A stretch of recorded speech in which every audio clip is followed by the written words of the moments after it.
Welcome to the Mom Mentality Show. My name is Austin Chadwick and co-host is Chris Lucian. And our guest today that we're very excited to have is Jason Swett.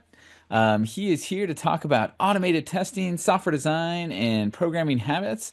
Or we may end up somewhere completely else, and that is all good. But before we jump into anything, Jason, can you give an introduction for yourself, please? Yeah, I'm Jason Swett. I'm a speaker and writer, and YouTuber, among various other things. I've been programming for about 20 years professionally, and about 10 years before that as a hobbyist. I started when I was a kid, and I have a podcast of my own called the Code with Jason podcast. And I do a lot of other, as I mentioned, writing and speaking and stuff like that. And we can talk about any of that if you want to. Fantastic. Oh, yeah, I'm sure we will, but I guess let's have our jumping off point be automated testing. What are your thoughts and passion here at the moment? Yeah, so I've been writing about automated testing and teaching testing for about 7 years now. I started in 2018. Um, the reason I got into it was because I was trying to find a topic that I could write about that was kind of meaty that I could develop a body of work around. And I did some research on what kinds of questions people tended to have. And I'm a Ruby guy, so I was looking on Ruby and Rails forums. And a lot of people had questions about testing. And I saw those questions and I'm like, okay, I can do testing, so I'll try to focus on this topic. And that's what I did. And that kind of got traction. And so it just went from there. I wrote a lot of blog posts about testing, eventually wrote an ebook on testing. And I developed a reputation as the Rails testing guy. And that kind of grew into a reputation of, I'm not sure what, testing and adjacent topics like object-oriented programming, software design, and stuff like that. Nice, nice. And I've been out there on the internet long enough to know that some people, I don't know if they're offended, but don't like certain ways to uh, name the topic overall. So some people are like, well, automated testing is a bad thing, and something better is, a very specific kind of automated testing, I guess. And so I guess, uh, why did you choose the umbrella of automated testing in general as opposed to something more specific? Hmm. I don't know. That's just the way that I worded it to you guys for this podcast. Cool. When I speak to my audience, I Mhm. usually just say testing or TDD. Okay. And even those are like kind of ambiguous terms that mean different things to different people. And something that really frustrates me is a lot of people claim that they don't like TDD or that they don't practice it. Um, and I found that usually what is the case is that when they say they don't like TDD, it's not TDD that they don't like. It's something that was presented to them as TDD that Mm. was not TDD, and they don't like that thing. Or just in general with testing, they had an experience with testing where they worked somewhere and they did it weird. And so they got a bad taste of testing, and they kind of developed the idea that like their particular version of testing that they experienced is what testing is. And that's certainly not how it has to be. And in my experience, working at a whole bunch of different places and doing consulting with different places, is hardly anybody is doing a good job at testing.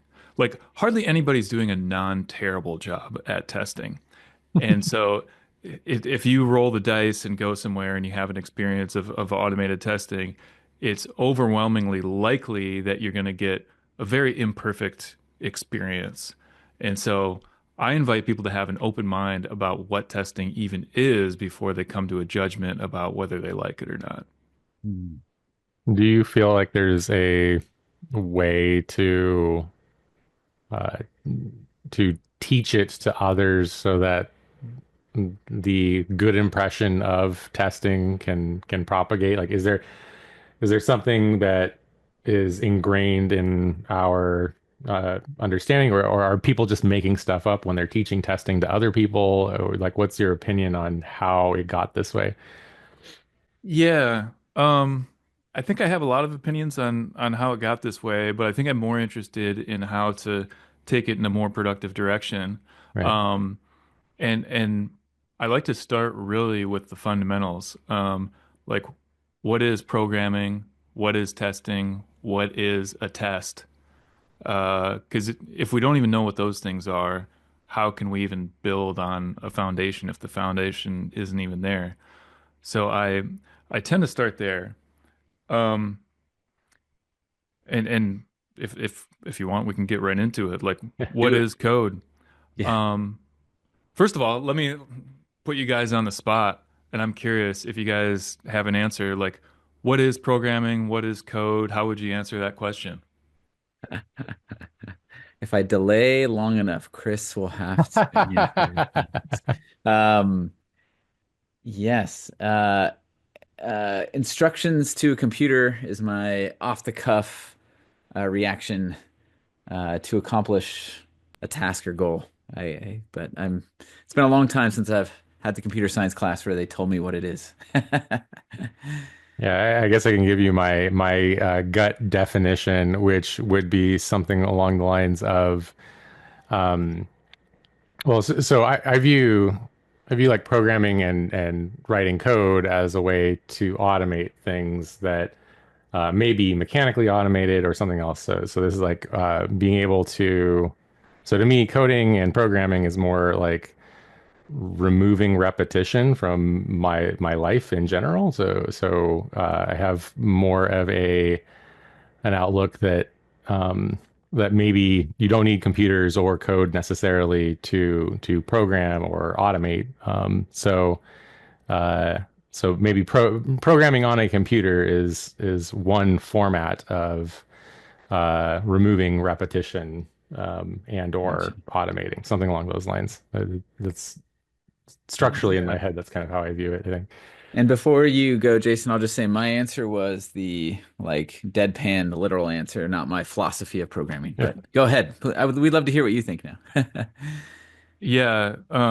So I gave a talk in San Francisco last month where I had a slide and I posed this question to the audience and we talked about it a little bit. And I didn't even have my own answer. I had to ask Mm, myself, like, what is code? And I don't even remember the exact words of my answer, but the answer that I came up with is that code is machinery. mm, It's machinery that specifies a certain behavior. Um, and I like to use a certain like factory metaphor for programming. People often use the like construction metaphor for programming. I've always been a little bit uncomfortable with that. I couldn't exactly put my finger on why. Um, but I think the reason is because programming is much more like designing the machinery that goes into an automated factory. And it maps really neatly onto programming because once I thought about it more, code isn't even metaphorically machinery, it's literally machinery. Like code is it's stored in physical space, you know? We think of it as being this virtual thing that doesn't actually exist, but it is actually stored physically. And so it's literally machinery. Um, and so in an automated factory, you do a production run and you have a product come off of the end of the line. Um, with a computer program, you can do a production run by, for example, loading a web page, and then the product that comes off the other end is the HTTP response. yeah. And so it works in the exact same way. It's just a very strange kind of factory where it manufactures like hundreds of thousands of different kinds of products because in a web application, you might have a bazillion different endpoints that can do all sorts of different things. But the analogy maps really nicely. And so if that's code, and if programming is the act of designing that machinery, then what is testing? Hmm. Right. So if it's a machinery, uh, it's machines that check machines. Okay. It validates the machine. Yeah. So like Yeah. the using the factory analogy, um, there, ooh, I did do a factory tour at one point, like a lean factory tour. But what I did notice is that there were machines that made the product and there were machines that checked the product, right? Or checked the machines as it was running. So that is kind of what comes to mind for me using your metaphor. How about you, Chris? Yeah. Well, yeah, so I do think it immediately makes me think of some of this computer vision stuff that they install on production lines now. So you have a widget halfway through the process and measurements are checked uh, from one subset segment to another. And so we see a lot of that. But also, if you think about like Deming sort of like quality control, where you had a person at the end manually checking everything that came out of the system, you could certainly equate that to the manual QA process. Like the web page didn't load properly because the product coming off of the line was incorrect. And so Deming did advocate for something earlier in the process, right? So you don't do quality control at the end, you do quality control earlier. So there's probably something in there about ensuring the quality of the machine before the manual testing process comes up. I don't know if that resonates, but Okay. I think we're getting somewhere. yeah, Um, So the fact that automated tests are automated is, in a sense, just an incidental detail. right. You can perform the same tests manually. You can even do test-driven development with manual tests. It just Hmm. takes longer. So let's take the automated part out for a second, because I think Ah, that'll be easier to think about if we don't think about the automated part. And let's continue with the factory analogy. Um, there's a human tester in the Right. factory, and mm. they need to do the same job that a computer test would do in a program. What are they testing when they perform a test? What is it that they're testing? Yeah, so we do happen to work in a manufacturing sort of area in IoT space, and so when I see our testers testing things on the way off of the line, it's a lot of the time particular measurements all the way to different thresholds like pressure, right? So if you're testing pressure, it takes a lot more effort than to measure something coming off of a line, and so they'll do it at different time intervals, right? So doing a pressure test is going to be done less frequently because it's a more expensive test to run, but there will be like that QA process at the end. But so some Okay. some levels of measurements, like metrics around sizes, whether or not something will explode under pressure, those sorts of things. Okay. And Actual yeah. versus expected would be my three words. Yeah, Go Okay. ahead.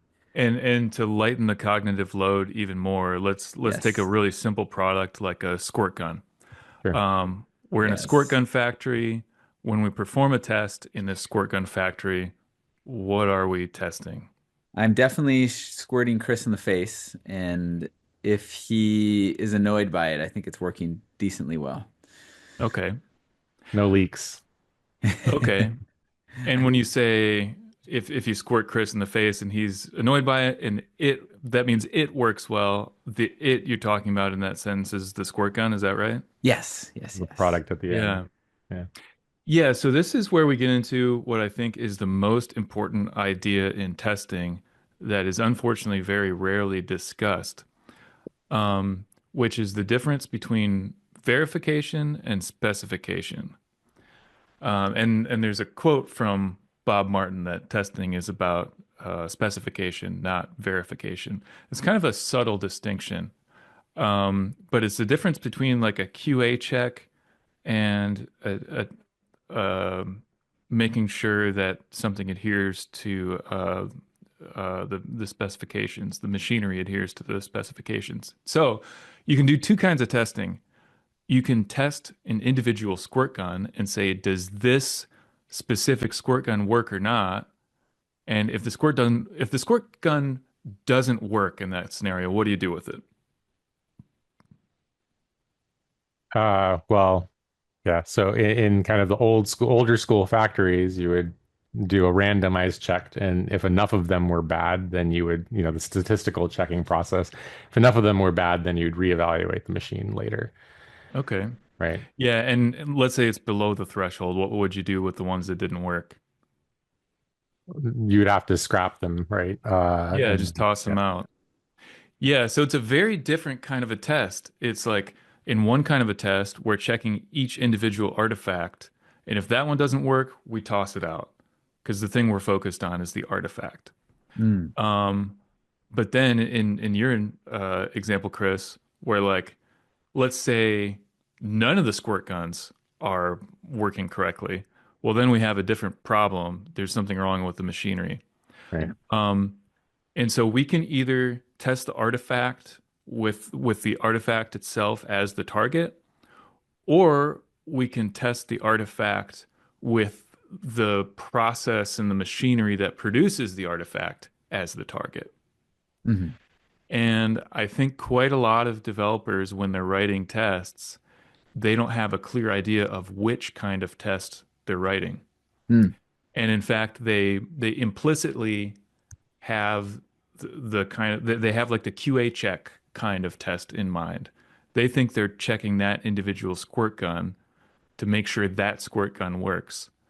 When really they're not checking to see if that squirt gun works. They're checking to see if the squirt gun machinery meets its specifications.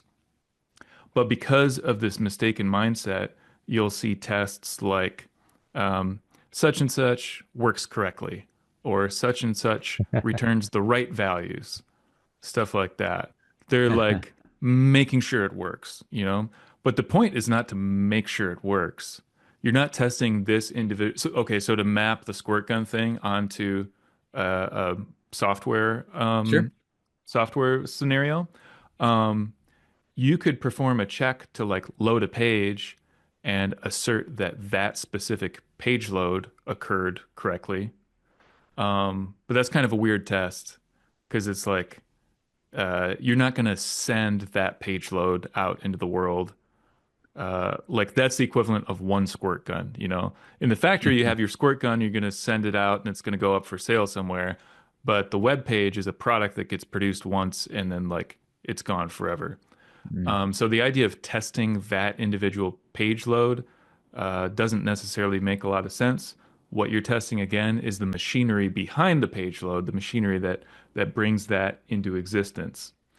And so that's how we want to write our tests. We want to have the specifications of the machinery in mind. And if we do that, we will end up with tests that look much different than most of the tests, at least that I see in the Ruby on Rails world. Mm. Yeah, yeah, yeah, yeah. Yeah, and I wonder, without trying to bleed into some other aspects of TDD, it does seem to me that if you're focused on the machinery, the squirt gun making machinery versus the squirt gun, there's some nice natural side effects. Because, like, if you're using the page load example, just being really concrete, there's a lot of flakiness with testing that versus testing the machinery that loads the page, right? So to speak, at least in my experience. And because, at least in the software world, the machinery is all in memory. There's uh, not a lot of evil, tricky physics going on.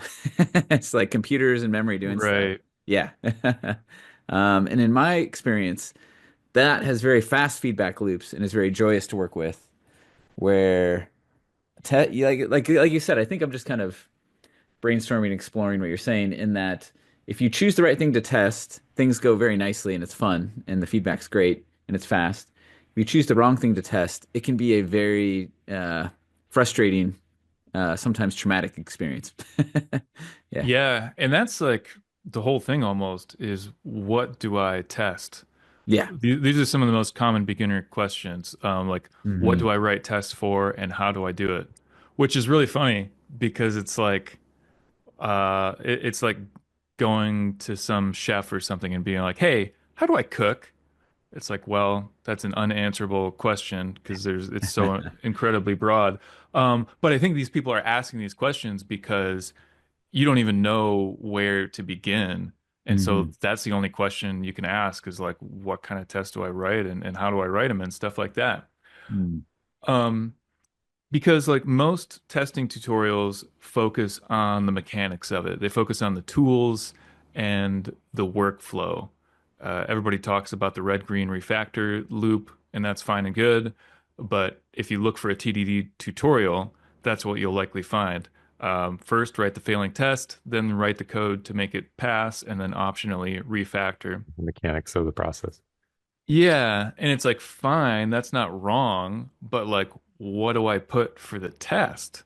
And that's the hard part. And a lot of times, because people don't know, they'll write the application code first and be like, oh, okay, now I guess I should write a test. And it's like annoying at that point because you still don't know what kind of test you want to write. But now you have the application code already written. And so it's probably not going to be structured in a way that's very easy to test. So no wonder not a lot of people enjoy testing or are proficient at it. So what do we write tests for? Well, let's go back to tests as specifications. What is a test? We never came back around to that yet. A Yeah. test is an executable specification. It's almost a misfortune that tests are called tests because if they were called executable specifications, it might give people a different idea of what it's all about. Warm fuzzies. Um, and if you're going to write an executable specification, then you have to have the specification before you write it down. Um, I was driving around and just thinking the other day, and I might not get this right because it's a half-baked thought that I just had in the car, but I'm like, red green factor, that's okay, but like, is there maybe something a little different that's more productive that we could teach people? And I had the idea of specify, encode, fulfill. So here's what I mean by that. Um, the first one, specify, is decide what you want to accomplish.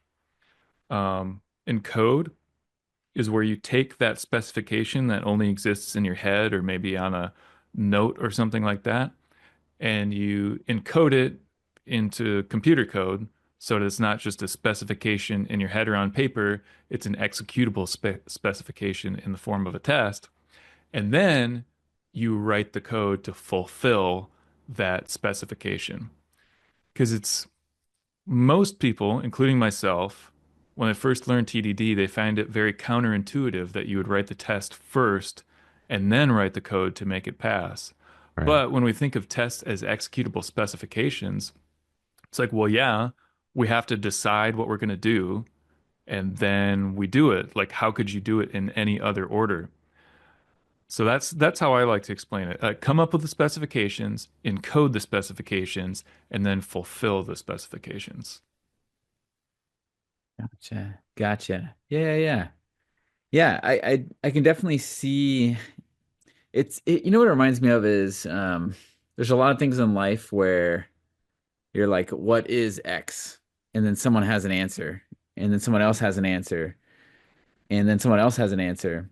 And it's not like n all the answers are correct. It's just that X is such a rich concept that it's something you have to keep circling around from different facets.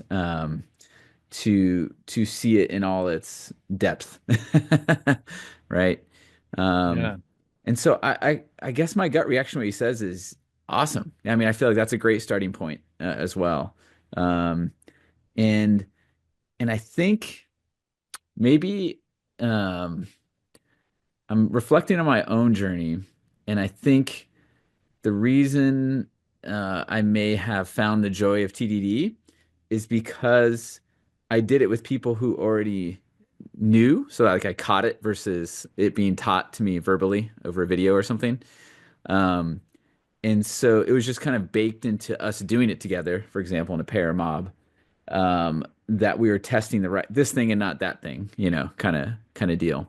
Um, but you're right. If you are abstractly trying to understand it, these kind of distinctions become critical because you're not seeing a live coding example or someone's not watching me code and saying, "Oh, Austin, if you go down that path, there be dragons. Let's try this instead." Um, we don't want to deal with smog today. We're gonna go a different path. Um, but yeah, I really like this distinction a lot. And yeah, I had some follow-up questions, but Chris, you got anything first? Yeah, no, so I like the idea as well. I think that when I'm talking to people who are new to TDD, a lot of it is just the mechanics of it, which I can understand, So if no one's used a testing framework before, they don't know necessarily the questions to ask, even if you were doing that. And then I've heard of a lot of people in the past without test runners writing some sort of automated checks against their system, and they were more of a specification checker rather than uh, a unit test, quote unquote. And so, I think the word unit in there, can be something to reflect on as well, because you could, there are different boundaries at which you can test a specification, and there are different boundaries at which you can do testing, like London style TDD versus Detroit style, and or other um, other facets of that. So, you know, I like the idea of describing it as a automated or executable specification of some kind. It might be a good way for reframing a conversation for somebody who's struggling. Um, Maybe offline you can give us the score to me and Chris's verbals test to see who did better. Yeah. But moving on from that, I noticed that in your redefinition, was it specify and code fulfill? Specify, encode, fulfill. Yeah. Excellent. Um, is it intentionally leave out refactoring? Um, is it baked into one of the steps? Yeah, what's your thoughts there? Oh, I don't know. Again, this was a thought I had in the car, half baked. Okay, So good. I haven't gotten that far in my thought process yet. Maybe if Nice. I do a blog post or something, then I'll sort that part out. Cool. No, it's great. Yeah, the raw thoughts here are fantastic. And yeah. And I guess to try to answer it myself, specify and code fulfill. Yeah, I guess I might be tempted to, since I'm such a zealot for refactoring. If I were to if I were to take your thing and use it, I think I would probably want to bake it in some way, just because um, the value of software is that soft, and so if we had an incredibly fragile system that was perfectly specified, encoded, and fulfilled, yet it was a nightmare to change, I think we're missing something that was part of my experience with TDD at least. And so I don't have the answer yet, but specifying code for fill refactor or something. I don't know. That's exactly what I was gonna say. Yeah. The only thing I don't like about that is like there's a certain tidiness to having exactly three things. Once you have four, it loses a little bit of its value as like a mnemonic device or a meme or whatever. Yes. Yeah, and that actually brings up something really important. Um, so like talking about the changeability of Hmm. software. Um, and like going back to these fundamental questions of like what is programming, what is testing, why do we practice automated testing at all? To me, the biggest picture answer to that is to be able to move faster and to reduce the cost of ownership of software. Mm. Yes.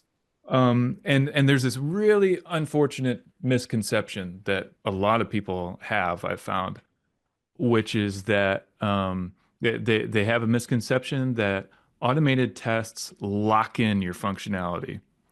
often I'll hear people say that they want to do some coding, but they don't want to write tests until the design kind of settles and they know what the product's going to be and stuff like that. And then once that takes shape, then they'll write automated tests to lock it in, which is, I think, exactly backwards.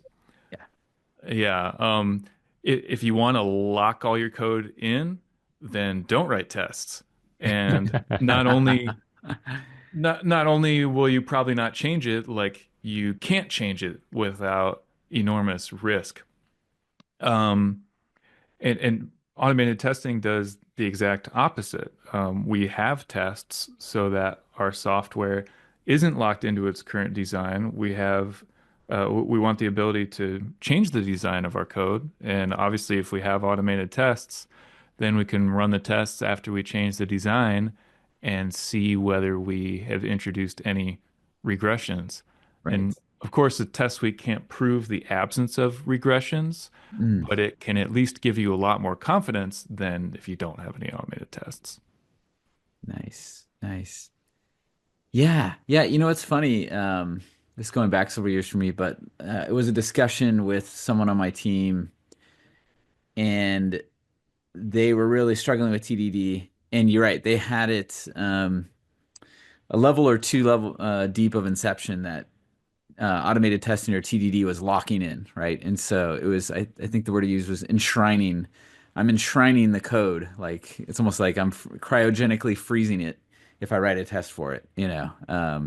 And so that's exactly right. Yeah. The tests are meant to be, number one, if they're well written, they're malleable as well.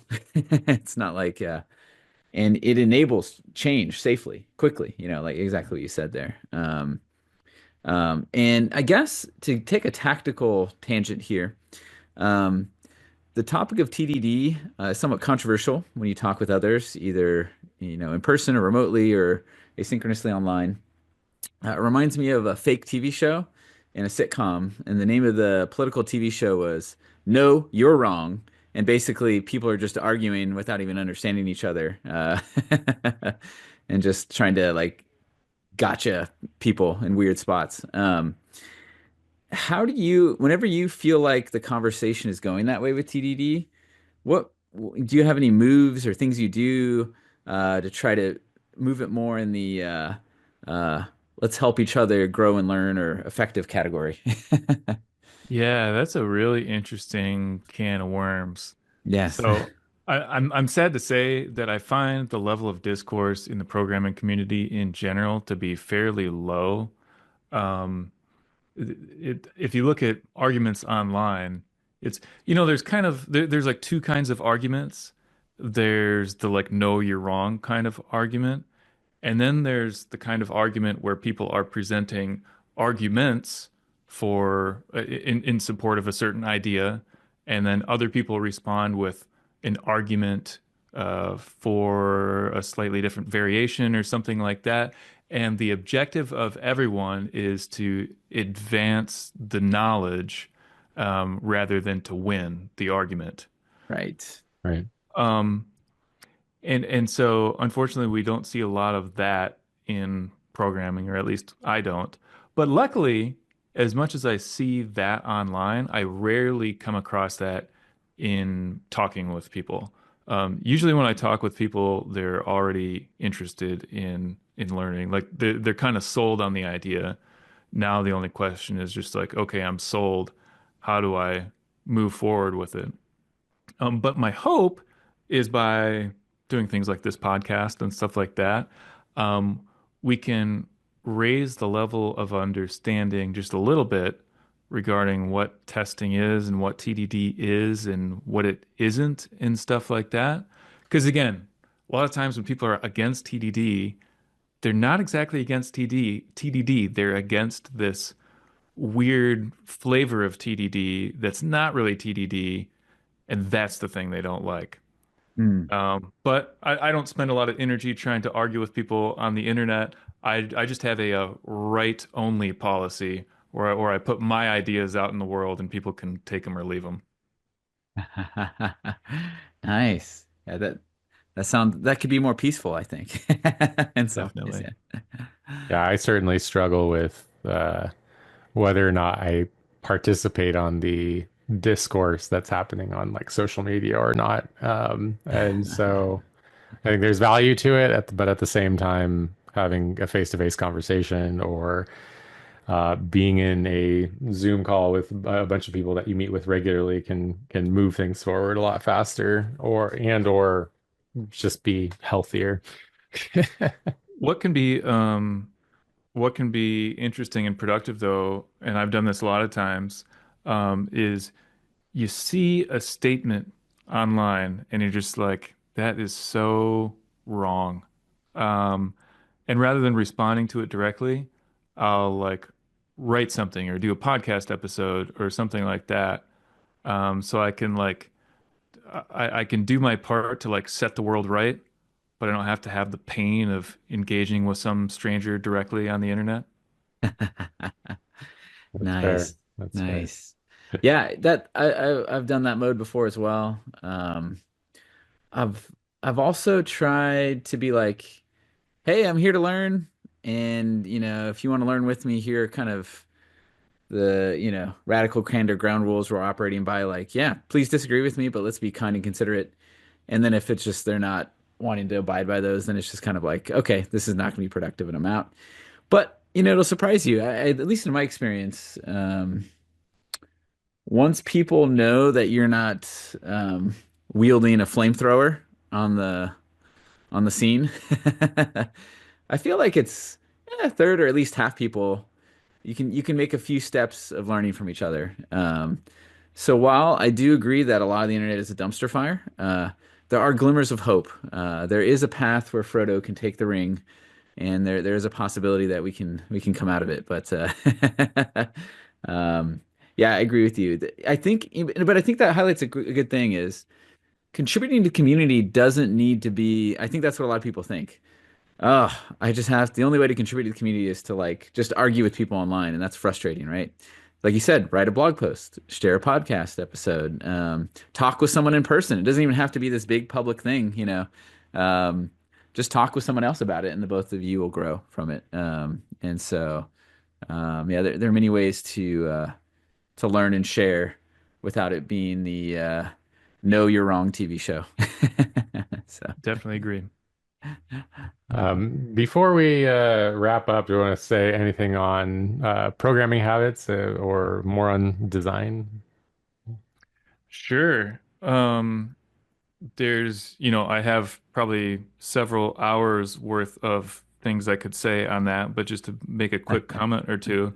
Um, in my consulting work, it's very interesting. Um, People often reach out to me because they want help with something to do with testing, either just testing or testing in OOP. And then in literally 100% of the cases, we start working together and assess the situation. And there are problems with testing and OOP, but there are bigger problems upstream of those things that need to be addressed before the testing and OOP issues can be addressed. I often quote the Jerry Weinberg quote, no matter what the problem is, it's always a people problem. And it's very true. Um, so often, if there's some kind of software design problem, it's a problem with the org structure or something like that, or their hiring practices, that kind of thing. Um, but to take it down closer to the software design level, one thing I found with all my clients is that they have at least one very crucial core entity in their system that is very badly misnamed. And I'm sure you guys know exactly what I'm talking about. Yes. Oh yeah. Yeah. And that kind of thing is like it's really interesting because I don't want to say that it's common sense exactly, but like it doesn't take a PhD to like take one entity and rename it to something else. At the same time, it can be a very subtle skill that takes a lot of practice to develop to look at the way a domain is modeled and recognize that something is a bit off and recognize exactly where and how it needs tweaking and what would constitute an improvement and stuff like that. Um, I don't know exactly what my point is with that, other than when people ask me for help with software design and stuff like that, it's usually a much bigger, deeper, messier problem. Yeah. Yeah. Exactly. Yeah, Yeah. I've seen all kinds of crazy stuff in the code base, and all things that would just be a simple rename away. Um, I've also anything from I heard one professor say that a student turned in their entire project on one line of code because they wanted to save processing time of the spaces in the code. And so everything was just like Incredible. one long line of C++. And then, all the way to like, famous people's names, naming variables that are responsible for crucial elements of the system, and Fascinating. the and fear of renaming said things. So, it's all like, and that's, I mean, I go back to Austin's comment on refactoring being such a critical part of all of this is because a culture absent of refactoring is often just as bad as a culture absent of testing, um, and uh, and so it ends up being an interesting thing. But yeah, I totally resonate with your comments on just even names or simple things like that. Yeah, yeah, it's really interesting. Um, the concept seems to be lost on a lot of people of writing understandable code. I say sometimes that I don't write good code because I'm smart. I write good code because I'm stupid. Because that's who we're catering to. You know, we're catering to our own mental limitations. Hmm. If every programmer was infinitely smart, then we could write everything in assembly code and we could look at it and just instantly understand it. But we're not that smart. And so we have to cater to our relatively low cognitive power, um, and make things so that they're easy to understand at a glance. Um, and I hope that that guy who wrote that entire program on one line eventually felt the pain of that enough times to realize that yes, there's a benefit to putting on one line, but there's a cost to it also. And it's better to pay the cost to make it easy to understand because then the benefit outweighs the cost. All right. Well, and with that, I think it's probably a good time to wrap up this episode. So thanks for being on. Do you want any, would you like to plug or share anything before we sign off here? Sure, most of the content that I create is Ruby focused, but there are some things that are more general. Um, One thing, it's unusual. I have a snail mail programming newsletter. Nice. So you can go to codewithjason.com, and that's a good starting point for all my stuff. But you can go to codewithjason.com, and there's a link that says snail mail newsletter. And every month, I mail out to countries all over the world this snail mail newsletter, and it has programming. And I take advantage of the fact that there's no unsubscribe link in a physical letter, and so I'm pretty freewheeling with the topic. Sometimes I talk about me and my wife's farm, or I include like a recipe or something like that. Hmm. People really like it. The name of the newsletter is Nonsense Monthly. Awesome. Well, Mhm. if anybody out there needs to thinks they know somebody who needs to subscribe to Nonsense Monthly, then be sure to share this episode with them. We want to keep the discussion going, so please let's have the conversation on social media, even though I said I don't like doing that.